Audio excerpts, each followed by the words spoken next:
Picture this. You're 18 years old, and you wake up controlling billions of dollars. Private islands, a jet, bank accounts in every corner of the world. Sounds like a dream, right? But what if that same fortune came with a curse? What if everyone you trusted was lying to you? What if the money that should have protected you became the weapon used to destroy everything you loved? This is the story of how one of the world's youngest billionaires lost it all, and why the ending might not be what you expect. The Golden Greek's legacy. To understand Athina Onassis, you first have to understand the empire she inherited. Her grandfather, Aristotle Onassis, arrived in Buenos Aires in 1923 as a Greek refugee who'd fled Smyrna. He was 17, practically penniless, working as a telephone engineer, but he was clever. He eavesdropped on business calls, learned who was making deals, and used that information to set up his own arrangements. By 25, Aristotle had turned his audacity into a tobacco fortune. Then, in the middle of the Great Depression, when everyone else was abandoning shipping, he bought 6 cargo ships for half their value. During World War II, he registered his fleet in Panama for tax advantages and struck deals with the US government. By war's end, Aristotle Onassis controlled the world's largest privately owned shipping fleet. The empire he built was staggering. The Olympic Tower in Manhattan, investments across 4 continents, the island of Scorpios, Olympic Airways, the legendary yacht Christina deposit, accounts in 217 banks worldwide. When Aristotle passed away on March 15, 1975, his fortune was estimated at $500 million, $2.3 billion adjusted for inflation. But money couldn't protect the Onassis family from tragedy. Aristotle's son, Alexander, being groomed as the heir to the empire, was killed in a plane crash in Athens on January 23, 1973. He was only 24 years old. Aristotle never recovered from losing his son. The devastation destroyed his health, and he died 2 years later. His daughter Christina, Athena's mother, inherited 55% of the fortune. The remaining 45% went to the Alexander S. Onassis Foundation, established in memory of the son who would never take over the family business. Aristotle's widow, Jacqueline Kennedy Onassis, received $26 million in a settlement. Christina Onassis was 24 when her father died, suddenly thrust into running a global shipping empire. She was brilliant in business, successfully managing the Onassis companies. But her personal life was chaotic. She married 4 times, struggled with weight issues throughout her life, battled substance problems, and could never seem to find happiness despite having access to unlimited wealth. Her relationships with her father's widow, Jackie Kennedy, had been strained from the start. Christina and her brother Alexander had referred to Jackie as the gold digger, and never warmed to the former First Lady. The pressure of being an Onassis was immense. The name opened every door, but it also came with impossible expectations. And sometimes it attracted people who wanted access to the fortune rather than the person. But what happened to Christina would pale in comparison to what her daughter would face.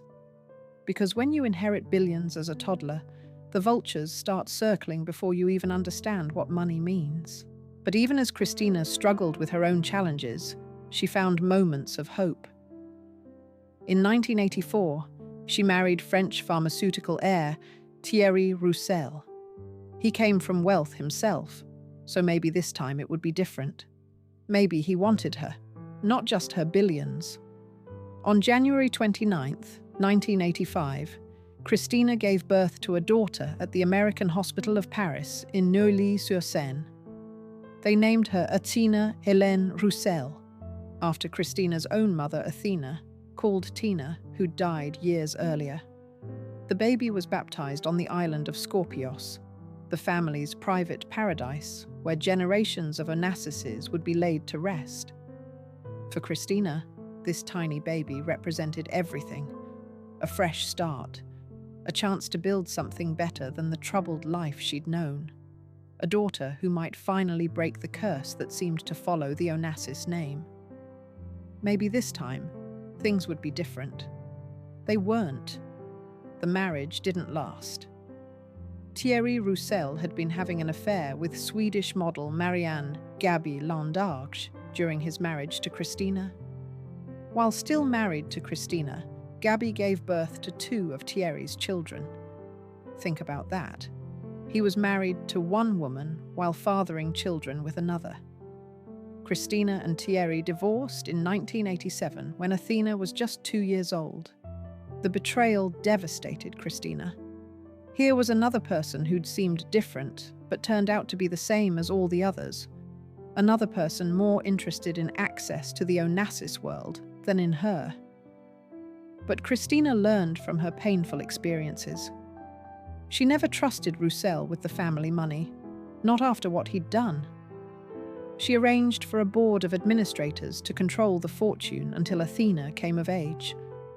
The trustees she selected were Greek businessmen she'd known for years: Stelio Papadimitriou, Paul Ioannidis, Apostolos Zabelas, and Theodore Gabrielides. She wanted to make sure that if anything happened to her, the money would be protected. That if something went wrong, her daughter would be taken care of by people who understood the weight of the Onassis legacy. She set up structures, legal protections, fail-safes. She tried to think of everything that could go wrong. On November 19th, 1988, Christina's maid found her body in a bathtub at a friend's mansion in Tortuguitas, outside Buenos Aires, Argentina. She was 37 years old.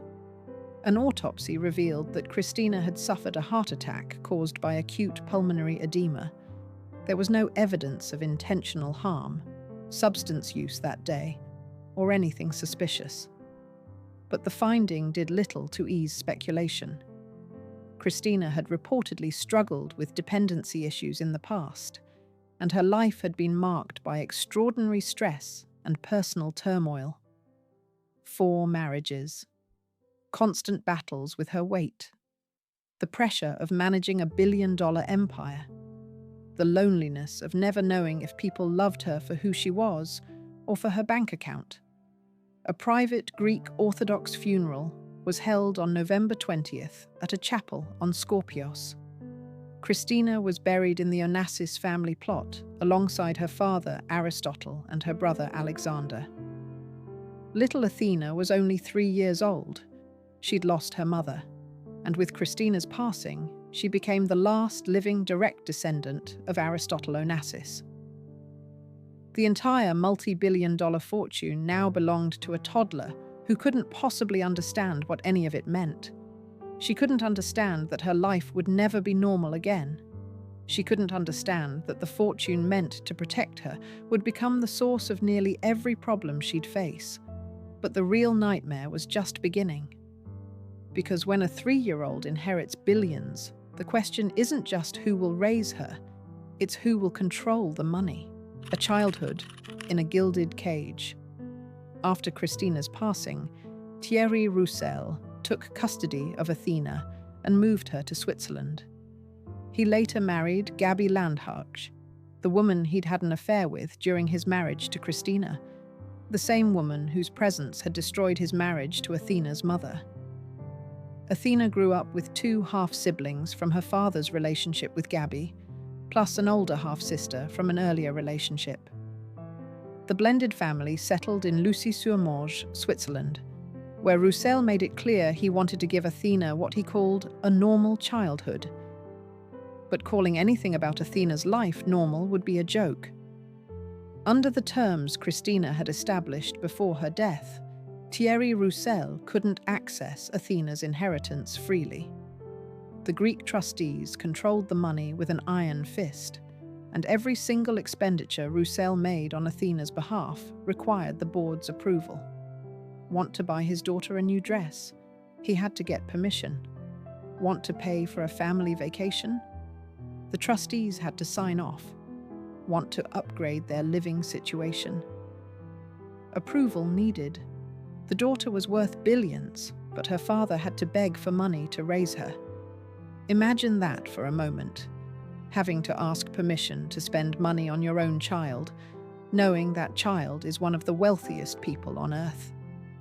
This arrangement created constant, bitter tension. Roussel felt humiliated, having to go to the board like a child asking for allowance. He threatened repeatedly to move back to France, where Greek law wouldn't apply and the trustees would lose some control. More importantly, the estate would have to pay much higher taxes in France, something the trustees desperately wanted to avoid. It was a standoff that lasted throughout Athina's childhood, with her father and the men who controlled her money locked in an ongoing battle. And young Athina was caught in the middle, watching the adults around her fight over billions she couldn't even comprehend. The situation became so contentious that in 1999, when Athina was 13, a court in Vaduz, Liechtenstein, made a significant change. The management of Athina's inheritance was transferred from the Greek trustees to KPMG Fides, an auditing firm in Lucerne, Switzerland. The change was meant to bring more professionalism and less personal conflict to managing the young heiress's fortune. But by this point, the damage was done. Around this time, Athina gave an interview that revealed just how much she'd come to resent her heritage. At 13 years old, she stated that she felt immense dislike toward anything Greek. In one of her few public statements, published in the Italian magazine Oggi, she explained that she blamed all the problems in her life on the Onassis name. Her stepmother Gabby later appeared on the American television show 2020 and shared something even more startling. According to Gabby, Athina had told her that if she could burn all the Onassis money, she would do it without hesitation. Set it all on fire and walk away. Think about that for a moment. Here was a teenage girl who would inherit billions, who would become one of the wealthiest people on earth, and she wished she could destroy it all. The money that millions of people dreamed about, that people would do anything for, that represented security and freedom and unlimited possibility. Athina saw it as a curse. She associated the Onassis name with the loss of her mother at 3 years old, with the constant battles between her father and the trustees, with never being able to live a normal life, with security concerns and people who wanted to be close to her fortune rather than to her. The billions weren't a blessing. They were a prison. But Athina found one escape: horses. She'd begun riding as a child, and she discovered that in the world of show jumping, she could be judged on her skill rather than her bank account. She started competing in events, working her way up through the ranks. In 2001, at just 16 years old, she finished second in an event in Jerez, Spain. The equestrian world would become her refuge, the one place where she felt she could build an identity separate from the weight of her family name. When she was on a horse, clearing jumps, she wasn't the Onassis heiress. She was just Athina, an athlete working to master her craft. Still, she couldn't fully escape who she was. January 29th, 2003, was approaching, her 18th birthday, and on that date, everything would change, because that's when the money would finally be hers. But would controlling billions make her life better? Or would it make everything so much worse? Billions at 18. On January 29th, 2003, Athina Onassis turned 18. Under the terms of her mother's estate, control of Christina's inheritance transferred to Athina on her 18th birthday. Overnight, she gained access to an estimated $2.7 billion in assets. Let that sink in for a moment.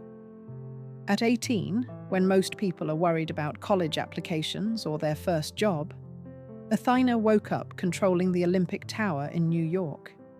Companies spread across multiple continents, a fleet of tankers, 2 Greek islands, priceless artwork, a private jet, real estate worth $500 million, deposits of $40 million in US accounts and $90 million in Latin American banks, another $200 million in corporate investments, unknown additional sums in Swiss banks, and those 217 bank accounts her grandfather had maintained all over the world. The global media declared Athina one of the youngest billionaires in history. In Greece, she was referred to as a national treasure, the last living link to Aristotle Onassis's legendary empire. Financial analysts speculated about what she would do with the fortune. Would she follow in her grandfather's footsteps and expand the shipping business? Would she become a philanthropist? Would she sell everything and disappear? The world was watching, waiting to see what this young woman would do with unimaginable wealth. But there was a catch that most people didn't understand. While Athina now controlled her mother's portion of the fortune, she didn't control everything. The other half of the Onassis legacy, the 45% that Aristotle had left to the Alexander S. Onassis Foundation, was supposed to transfer to Athina's control when she turned 21. At that age, she was meant to become president of the foundation, giving her authority over the entire Onassis empire, not just half of it. That had been Aristotle's plan when he set up the foundation. His heir would run everything. As Athina's 21st birthday approached in 2006, her lawyers prepared for her to assume the presidency of the foundation as Aristotle had intended. It seemed like a formality. She was the last living Onassis. Who else would lead the foundation? But the foundation's board had other plans, and what they did would send a message that would echo through the rest of Athina's life. You may have the money, but you don't belong here. The foundation fight and falling in love. The Alexander S. Onassis Foundation wasn't just a charitable organization. It represented nearly half of Aristotle's fortune and carried enormous prestige in Greece. For decades, the foundation had funded scholarships, medical research, and cultural programs throughout Greece. Taking leadership of it meant more than just controlling money. It meant stepping into the role of the Onassis family's public face in Greece, representing the legacy Aristotle had built. In 2005, just months before Athina would turn 21, the board made a shocking move. They changed the foundation's charter, removing Athina's automatic right to become chairman on her 21st birthday. The board members argued that Athina had no real connection to Greek culture. She didn't speak Greek fluently. She'd been raised in Switzerland and France, speaking French and English. She'd publicly stated her dislike for Greece when she was 13. She had no university degree and no relevant work experience. She'd never lived in Greece, never worked there, never shown any particular interest in Greek culture or philanthropy.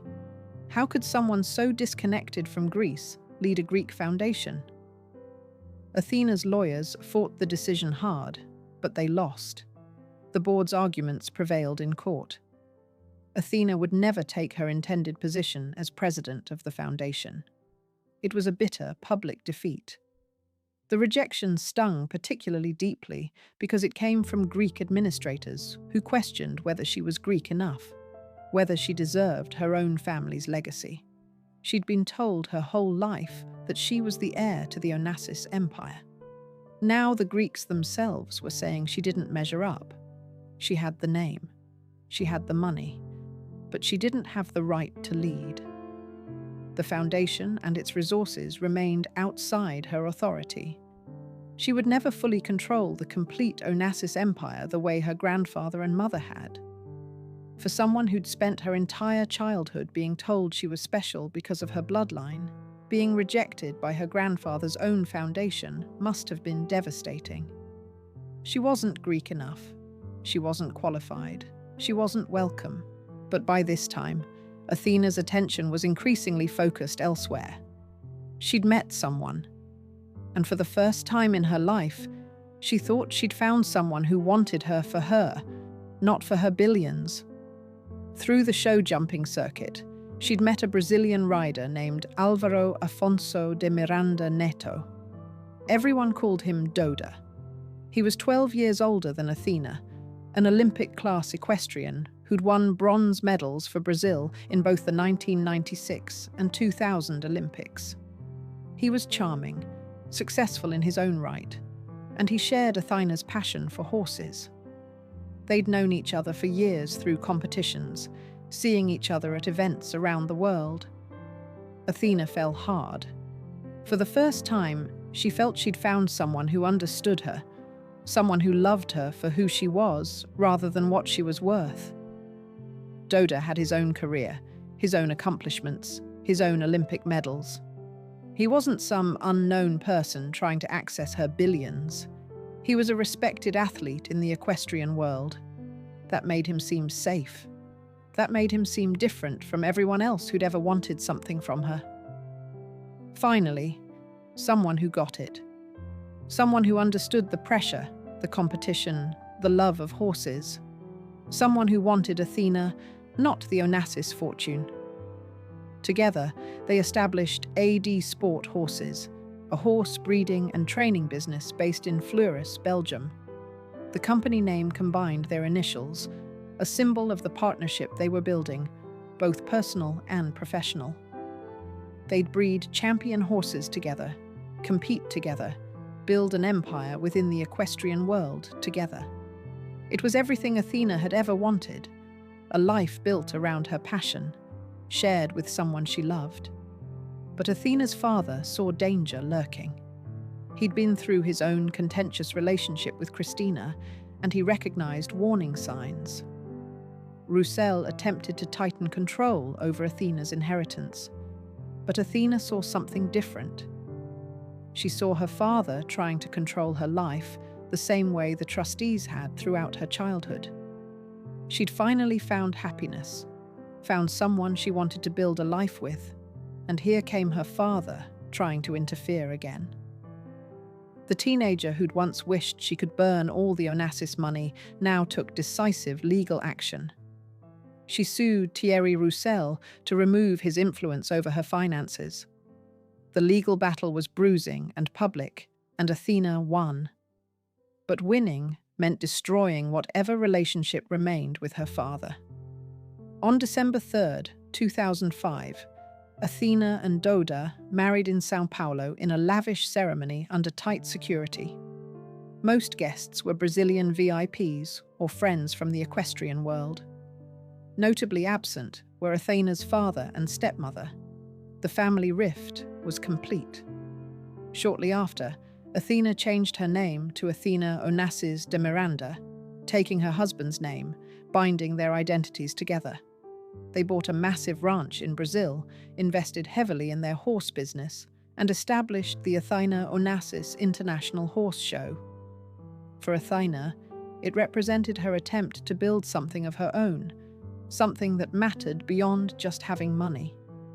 From the outside, it looked perfect. The billionaire heiress and the Olympic champion.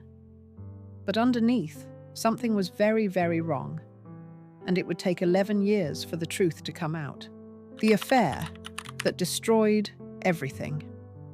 In 2016, Athina and Doda were living in Wellington, Florida.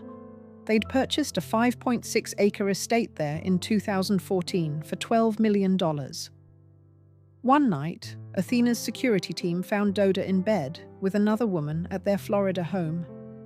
According to reports, Doda begged the guards not to tell Athina, but they had a duty to their employer. When Athina learned the truth, she immediately packed and left for Belgium.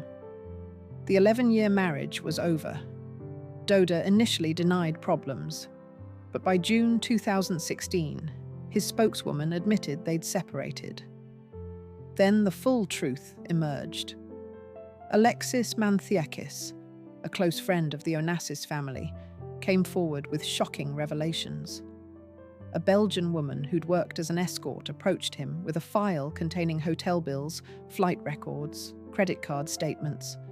documentation proving Doda had been carrying on this relationship for 8 years of his 11-year marriage. According to the woman's account, it took her 5 years to realize who Doda was married to. In 2011, watching horse jumping on television, she recognized him. Rather than ending it, Doda brought her deeper into his life, taking her to events, even the Athina Onassis horse show in Rio. He confided about his marriage, including why Athina had stopped talking to her father. The woman said Athina had no idea about the betrayal happening for nearly their entire marriage. The divorce turned ugly. Proceedings took place in Belgium. Doda challenged the prenuptial agreement, demanding $11 million based on its terms, $350,000 in monthly alimony, payment for joint ventures, and custody of their horses. In total, his initial claims amounted to approximately $400 million.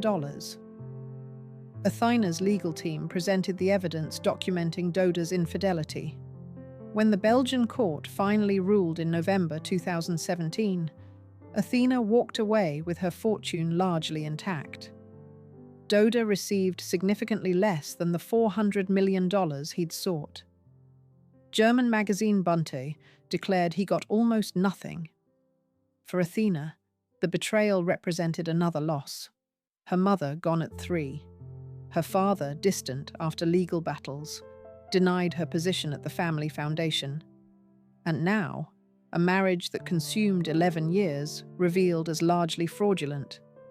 But the financial impact would prove devastating in ways she couldn't have anticipated. The crumbling empire. When Athina turned 18 in 2003, analysts estimated her net worth at $2.3 billion, possibly as high as $5 billion. By 2017, when her divorce was finalized, reports suggested it had shrunk to less than $500 million. How does someone lose that much? The answer involves multiple factors that slowly drained the family fortune. First, her passion for horses. Show jumping at the highest level is extraordinarily expensive. Top horses can cost $5 million, $10 million or more. Then there's training, boarding, transportation, veterinary care, breeding programs, staff, competition fees, and world-class facilities. Athina built an empire within the sport. AD Sport Horses, the International Horse Show, multiple properties, the ranch in Brazil, the Wellington estate. Unlike her grandfather's revenue-generating shipping business, the equestrian investments were primarily expenses. Second, the divorce. While Athina paid Doda far less than he sought, legal fees with high-profile attorneys working through complex international proceedings likely ran into millions. More significantly, 11 years of marriage had intertwined finances and joint business ventures that had to be separated. Some reports suggested the divorce process cost Athina upwards of $100 million. Third, the ongoing cost of being Athina Onassis. Security wasn't optional. Bodyguards, bulletproof SUVs, 24/7 protection against kidnapping attempts. Properties worldwide required maintenance, staff, and taxes. The private jet needed pilots, fuel, hangar fees, maintenance. Even unused assets continued generating costs. Fourth, investments that didn't perform well. She attempted business ventures that failed. The 2008 financial crisis likely impacted her portfolio. Unlike Aristotle, who'd built his fortune through shrewd deals and aggressive expansion, Athina focused on horses, not growing wealth. By 2010, Athina began selling assets. Most famously, in 2013, she sold Scorpios, the family island where Aristotle, Alexander, and Christina were buried, to Russian billionaire heiress Ekaterina Rybolovleva for a rumored $150 million. Aristotle had purchased it for the equivalent of around $12,000. The sale meant extraordinary profit, but also giving up the place that defined the Onassis family for generations. In 2017, she sold the Wellington estate. Reports emerged of other holdings being liquidated. By 2024, estimates placed her net worth between $500 million and $1 billion. Still wealthy, but a fraction of what she'd inherited. The empire Aristotle built over his lifetime was reduced dramatically in just 15 years. Today, at 39 years old, Athina Onassis lives a quiet, private life, largely out of the public eye. She makes rare public appearances, mostly at equestrian events. She's reconnected with Greece, learning the language she once rejected and attempting to understand the heritage she spent much of her youth resenting. She was spotted at a wedding in Monte Carlo in 2021, but photographs from the event showed a woman who bore little resemblance to the young heiress who'd once graced magazine covers. Friends who've known her describe someone who's been through tremendous pain, who carries the weight of a legendary name while trying to build something authentic of her own. The Onassis shipping empire, once the largest privately owned fleet in the world, has been largely dismantled or sold. The real estate portfolio has shrunk. The companies Aristotle built have been dissolved or transferred. The 217 bank accounts are down to a small fraction of that. The fortune that was supposed to last generations has been dramatically reduced in a single lifetime. And the woman at the center of it all, the last living direct descendant of Aristotle Onassis, seems to have found something more valuable than money: the freedom to live on her own terms, away from the spotlight that defined and damaged so much of her life. The price of a name. There's something deeply tragic about Athina Onassis' story, but it's not what most people might expect. It's not squandering a fortune on recklessness. It's the tragedy of a child who inherited a burden disguised as a blessing. Think about what Athina never got to choose. She didn't choose to be born an Onassis. She didn't choose to lose her mother at 3. She didn't choose to have her childhood controlled by businessmen managing her money. She didn't choose to grow up knowing people wanted her fortune more than they wanted to know her. She didn't choose to become one of the world's youngest billionaires, with all the pressure that brought. What Athina chose was horses. It was the one thing she picked for herself, the one passion that came from her heart rather than others' expectations. And even that became complicated when she married Doda, intertwining her passion with wealth in ways that made it impossible to separate what was authentic from what was transactional. The Onassis name, which should have been a source of pride, became something Athina wanted to burn. And you can understand why. The fortune didn't save her mother. It didn't prevent her uncle's death. It didn't protect her from estrangement with her father. It didn't buy a happy marriage. It didn't prevent betrayal or heartbreak. What the fortune did was attract predators. It created suspicion. Was anyone in her life there for Athina or for Onassis money? It generated constant security concerns. It meant living behind guards and bulletproof glass. It meant never being certain of others' motivations. And slowly, the fortune evaporated. Hundreds of millions on horses. Hundreds of millions in failed investments and business ventures. Hundreds of millions in legal battles and divorce settlements. The empire Aristotle built over his lifetime was reduced to a fraction in just 15 years. Some might say Athina squandered her inheritance, but those critics miss the point. Athina didn't want the money in the first place. She said she would burn it if she could.